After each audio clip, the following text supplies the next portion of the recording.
Hey everybody, thanks for joining me. By God, let's finish up the Wildcats miniseries. Looked at issue 1. I remember talking about how my love for Jim Lee was waning and I hadn't been able to really realize it, and I didn't think the first issue of Wildcats was really very good. There was nothing there. Issue 2 was okay, it had some interesting ideas. It was okay. Issue 3, I was talking about how artistically I felt that Jim Lee kind of got a vibe going on. It was kind of working. It was kind of looking good. There were some really cool things going on, at least artistically, in issue 3. Like, why not? Let's talk about them. It's because he ended up having to fight Youngblood. So we had issue 3, and you had Maul looking big there. Big splash page of all the characters, Maul and his stupid tusks. Then a big awesome shot of Maul taking a swing at everybody. His back tusks disappeared, and just some big shots of really cool things going on. And I don't know. I thought there was something kind of interesting. I really like this page. I feel like he was really nailing it. This artwork in here was really good with issue 3. And we find out that the vice president has been taken over, and he tried to kill Shaft. So Youngblood's like, we were supposed to be protecting this guy, but he's trying to kill us. What's going on? But then Sexy Voodoo kind of pulls the demon out of him, and then stupid, boring, dumbass Wildcats villain shoots at Void and pushes a button and shoots a laser into the sky. Whatever. It's all stupid. And I'm doing this out of my collected edition. I'm not sure where my single issues of Wildcats 3 and 4 are. So we're just going out of here. You got the cover, which I think is sort of a replay on X-Men that Jim Lee did, issue 4, 5, 6, something like that, where like Wolverine was here and Gambit and Jubilee were behind him. I think this is kind of like an homage to that. Not a bad cover. I just got done reviewing this boring, stupid Warblade miniseries. I went on a big, long rant at the end, as I do with every time when I look at Warblade. I hate his fucking outfit. I hate it. This drawing is kind of cool. It's just one of those things where you just glance at it. Angry face and his long hair and his stupid claws and these pipes around him. It just kind of looks cool. But when you think about it, why does he need long fucking green hair? What do these pipes do? It just is stupid. Anyway, moving on.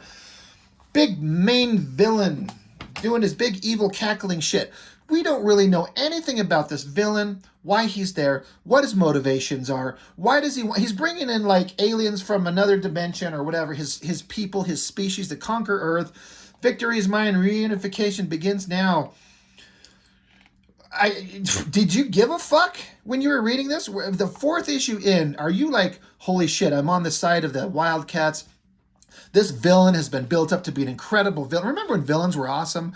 Remember when Magneto was cool and Doctor Doom was cool? I mean, they are, but then these guys don't know how to do that. They just kind of expect you to like, look at this crazy design I created with more metal and more pipes hanging off him, coming out of his guts and his flaming skull head and these little tiger stripes on his arms. Look at him. He's cool. He's a scary villain. Be afraid. We're not afraid of him at all. We do not give a fuck. He's standing there. The team's all kind of down on the ground. Some of the Youngbloods are still up, along with Voodoo and Maul. Maul's looking pissed off because he's like, as much as he sucks as a strong guy, Badrock is a cooler, strong guy. But Youngblood has kind of decided, like, all right, the Wildcats are not the bad guys. They're actually here to stop these guys that are pulling some shit. So, you know, we'll have to use the direct approach. On my mark. That's funny. Sorry. I'm doing all these videos at one time, and I just reviewed, in the same sitting, Youngblood number 3. I wonder what the time frames is. I don't know when this came out. It's not the original issue. But in this book, Stupid Shaft is fighting with Stupid Chapel, and they're fighting some stupid ninjas and some bad guys, and they're trying to get away, and yeah, that's just... And this is kind of some consistency. Shaft is saying, Chapel, on my mark, fire. Here, on my mark, fire. And they shoot at him. So you got some arrows and some lasers and whatever bouncing off stupid Hellspawn's, that's his name, his shield's bouncing off it. Points his hand at him and is talking some bad guy stuff and shoots a blast and blows them all off their feet. Okay. Now he's sitting here going to do the villain exposition thing where he's talking about our plan to finally reaching fruition, blah, blah, blah, blah, this and blah, blah, blah, that, and giant energy and a bunch of alien spaceships are coming through and going to take over Earth. And Grifter's pick himself. We've got to do something. Void, you got to do something. She's too weak. And Emperor's like, there's still a chance, people. I've got one last ace up my sleeve. So, Jacob Marlowe gets on his little wrist communicator thing, his little James Bond gadget shit. And Shaft, who got a bunch of holes shot in him and his arm ripped off, his fucking inoperative body basically jerks back to life. His systems come back online. Like Lazarus, Spartan 7 returns from the dead. Spartan fights on for victory at any cost. He carries on the tradition of his namesake. I didn't even know what Spartans were. I'd never heard the name. I thought Wildcats had some of the stupidest names. Spartan and Emp and Zealot. I didn't know what any Grifter. I didn't know what any of those words were. I do now. I get it. But basically, he forces this robot back to his feet, and he grabs onto this energy reactor in this technological wall, engages his laser blast abilities to overload this thing, sacrificing himself to cause an explosion to screw up the bad guys' plans. Boom, an explosion. Everything's going to blow up. He's like, no, shut it down before it's too late. Boom, he's blown off his feet. Will these tiresome attacks never cease? Must hurry to reactivate the control system to maintain the Stargate. Exposition dialogue. And Warblade, Spartans bought us some time, but I need Hellspawn distracted a little while longer. Don't let him reach those controls. Heads up, Hellspawn, it's sudden death overtime. Again, Jim Lee can make this guy look kind of cool, even in the throes of the stupidest costume I've ever seen, and there he is, shredding him pretty good. Score one for the home team. Now to rip your heart out for the extra point. I kind of like this drawing of Warblade getting shot back. The head, the arm, the body. I just like the physical drawing of it all. That's pretty good. So this is all kind of basically... God, every page is this goddamn villain. I'm sick of this guy. He's not scary or interesting. It's just mostly him. I just feel like we've seen this guy too much. But he's like, I got to do something. Oh, I can't restart the thing because Amp pulled out he pulled the key out of the ignition, so none of the shit won't start. So he's like, you asshole, curse you. So he runs off to get away. So Void teleports the Wildcats, and the Youngbloods are sitting back Chef saying, go, my team will take care of his two cronies. Good luck. So they show back up. The bad guy showed up here. Void teleported them all here. There was this orb, this round sphere, MacGuffin, that was sort of a point of anything that was not really ever explained, and he's after it, but it's gone. Maybe it was the focal point of the power source of the portal that he's trying to open. Then these assholes show up. Whoever this bad guy is, I can't remember his name. Gnome, that's right. And then you got, it's the triad. There's this rock guy and this robot dude and this stupid guy in that Spawn Wildcats crossover. These three guys were fused into one, and even then they weren't interesting. But the gnome guy, he's got the orb, so now he's got superpowers. Where did this gnome guy come from? I think it was at the end of issue 2. There's all these characters and all these side quests and all this stupid shit. So he blasts the bad guy here and blows his guts out. I guess he's dead. I guess he's just done. He's not the main focus villain anymore. This fucking prick is. And he's holding the little sphere ball, so now we gotta punch and fight and get it. Everyone's kicking and fighting and punching. You gotta have a sweet shot of Zealot's ass in there. Thank you. And he's going off into somewhere to do something, and Void shows up, and his little silver ball is more powerful than her. Zaps her. Imp shows up, and he's got a gun pointed at him, and he's talking about this bad guy, Gnome, is saying, a long time ago, he did a favor for Emp, and he's like, we got a bargain. You keep your word, right? You're a hero, and you owe me, and so now I'm calling in the favor. You have to let me go. You can't stop me because I did you a thing, and you're a hero, and you keep your word, right? And Jacob Marlowe's like, man, fuck that. Boom, blows his arm off, and the orb that he was holding on to falls down the thing, so he jumps down after it, and he's like, whoever said I was a hero? What fucking dumbass villain would think a guy with world stakes on the line, he'd be like, oh, you're right, you did me a favor once, so I'm gonna let you go ahead and wipe out the world. It's so fucking stupid. But anyway, I guess something's gonna explode, so Marlowe shows up to Void, and he's like, babe, you gotta teleport us out of here. If you don't, we're all gonna die. Pull it together. Reach deep, dig deep, rise above it. Let's go. Be strong.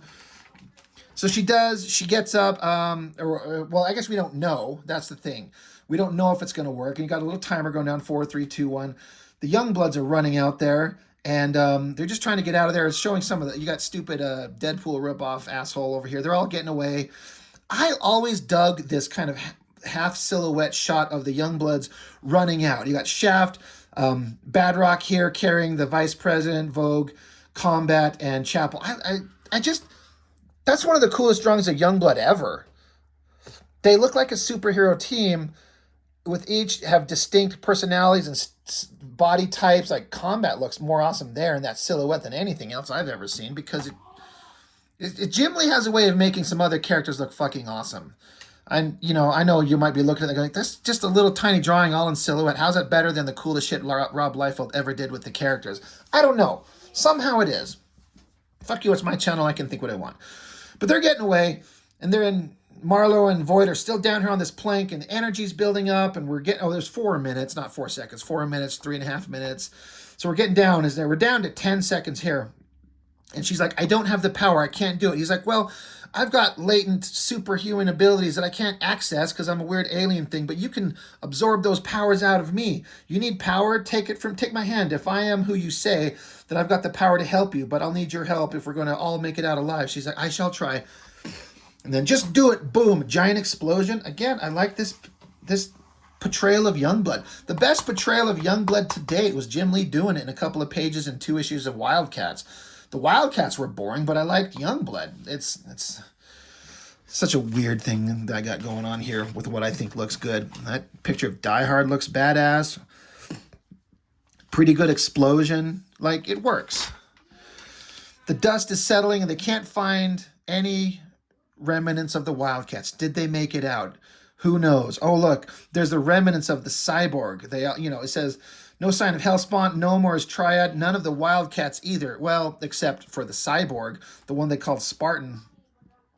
And they say that they could tell that they were able to do some forensic, looking into it and see that this android sacrificed himself to save them all. And so Badrock's saying, "You think the others made it out?" He's like, "They seemed a resourceful bunch, Bedrock. I wouldn't be surprised if our paths crossed again." Ding, couple of glasses chiming together, and the plane is flying away in the sky. And they're all trying to have a drink. Voight saying, "I don't drink." Yeah, whatever. Just have a shot. Just do it once. And so they're all kind of happy. Yay, we did it. And Zealot right here, she's like, "Voodoo child, do you not share in the celebration?" She's like, "You bunch of fucking assholes. What about Spartan? He's dead. He's gone. Don't you any of you give a shit?" And Marlowe's like, "Oh, that's it? Oh, come on. Like, you got to have a little faith in me." She's like, "What do you mean?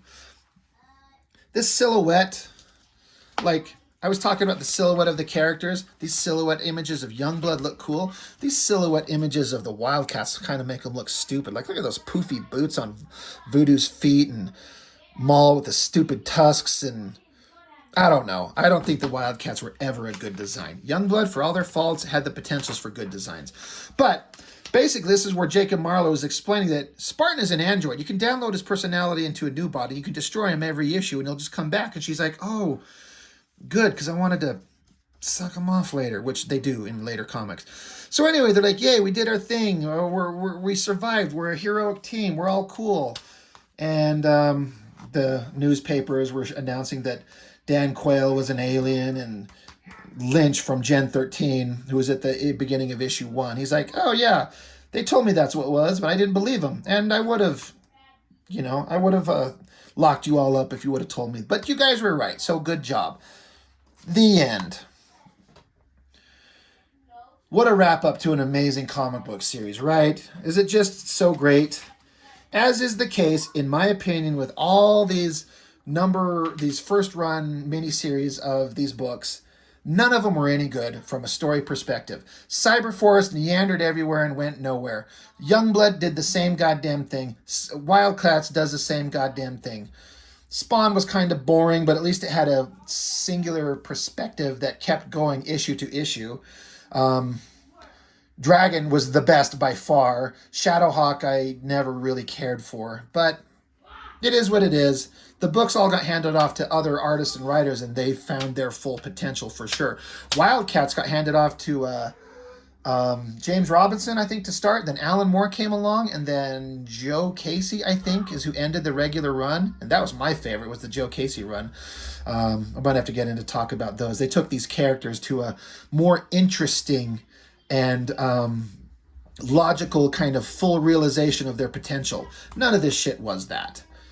Jim Lee's awesome, but Wildcats was not his career-defining work. In fact, he hasn't yet to do a career-defining work post-X-Men, in my opinion. He tried Divine Right, he's done Batman Hush, which everyone just loves, and he's done all kinds of stuff. He's experimented artistically. He peaked with X-Men, and then it was all downhill. This is a slightly variation on the costume design of Zealot, which I kind of like the more black outfit. It is, I make fun of like the stupid, like over-the-top hypersexualization of these outfits, like, you know, these stupid little skinny things that she's wearing. And I can't really defend it, but a certain artist will make them look better than other artists. Some artists will take the same design and it looks trash, and another artist will draw the same thing and make it work. Kind of like in that X-Men #1, the deluxe edition, in the back they have some character sketches. I wish there was more. There needs to be more of this stuff. That's kind of a cool drawing. Boring characters, boring characters. I wish there was a lot more of this stuff. But that's it. That's the end of the Wildcats miniseries. It kind of petered out and was just kind of nothing. I'm trying to go in my... It was definitely, I think, in my opinion, a more complete story than Youngblood ever was, for sure, and a more complete story than Cyberforce ever was. I think Cyberforce #1 is a way better issue 1 than all of these team books. There's like the team books, you know, Wildcats, Cyberforce, Youngblood. And then there was a single character book, Spawn, Shadowhawk, and Dragon. And then Wetworks came several years later, was a team book, and like all of them, it went nowhere. But like most of them, it had a kind of good start issue and a good concept, but never realized its full potential.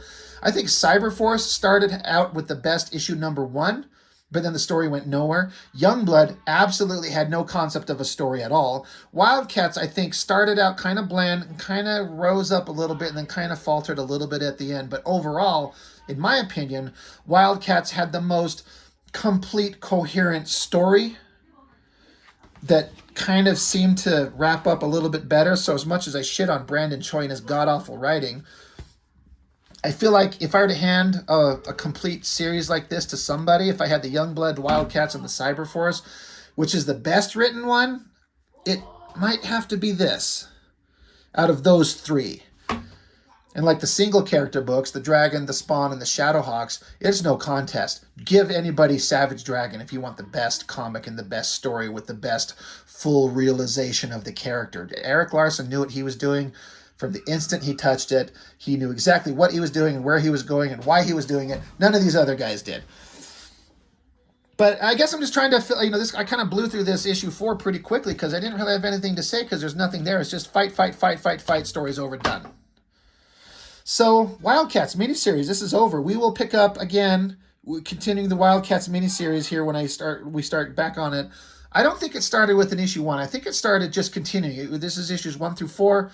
I think it just started next, the regular series with issue 5, I think. I'm fairly certain. And then it started into that Cyberforce Wildcats crossover, which had some interesting stuff. Artistically, of course, it looked good. Anyway, but Wildcats, I mean, for much as I shit on the early Image books and Jim Lee and that type of stuff, it still holds a little place in my heart from the era of fun shit as an early teenager getting to read these Image Comics books. They were fun. The industry was, or is now, like, boring. And there was nothing interesting and fun, exciting going on. So as much as we want to talk shit on the Wildcats and the Youngbloods and the Warblades and the Bloodstrikes and the Supremes and all these shits, they were at least fun. They can be fun and stupid. And that's what they were. But there was at least something interesting that makes you engage in conversation. In this era, there was, of course, things out there that were really well done. I think the Vertigo stuff with Neil Gaiman was going on. Mignola ended up doing Hellboy. There was really good quality work out there. But with the Image Comics stuff, it's just mostly trash. But it's fun trash. Anyway, that's all I've got. That's enough, right? Thank you for joining me on this. I can't wait to get started on I think the Wildcats by Jim Lee got more interesting post miniseries. That'll be fun to dig into. Same thing with Cyberforce. They were interesting once they got going. And forget these, introducing characters and stories is hard. And I don't think they came out very well. But they get more interesting, and it'll be fun to get into this. So we will do that sooner than later. So anyway, that's all. Thank you for joining me on the Wildcats miniseries, and I will see you next time.